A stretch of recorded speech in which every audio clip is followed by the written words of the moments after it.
பாரதிய ஜனதா கட்சியினுடைய கூட்டணியில் சேர வேண்டும் என்பதற்குத்தான் மறுமலர்ச்சி திமுக இந்த தீர்மானத்தையே போடுகிறார்கள். ஏன்னா நீங்க தொடர்ந்து திமுக கூட்டணியில இருக்கிற கட்சியில திமுக எதை செய்தாலும் அப்படியே ஏற்றுக்கொள்வோம் என்கிற மனநிலையில் இருந்த கட்சி மறுமலர்ச்சி திமுக. அதற்கு முக்கியமான காரணம் அந்த கட்சியில் இருந்த உட்கட்சி மோதல்.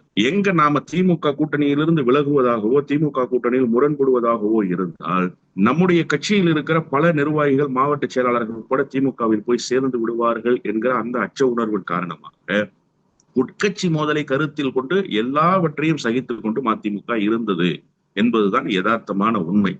அதை தாண்டி திமுகவும் தாயுள்ளத்தோடு அரவணைத்துக் கொண்டது. நீங்க திருச்சி நாடாளுமன்ற தொகுதியை பெற்றது என்பதே ஒரு ஜாக்பாட்டு தான் மறுமலர்ச்சி திமுகவுக்கு. மறுமலர்ச்சி திமுகவுக்கு பேஸே கிடையாது திருச்சியில.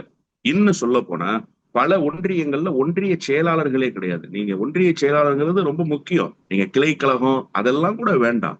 ஒன்றிய செயலாளர்கள் இருக்கிறாங்களான்னு கேட்டா ஒன்றிய செயலாளர்களே கிடையாது. அப்படி இருக்கிற இடத்துல ஈஸியா எளிதா ஜெயிக்க முடியுங்கிற ஒரு வாய்ப்பை திருச்சியில கொடுத்தாங்க. அதுவும் சொந்த சின்னம்னு சொல்லி போய் அங்க திமுகவினர் ஒரு கோரிக்கையை வைக்கிறாங்க.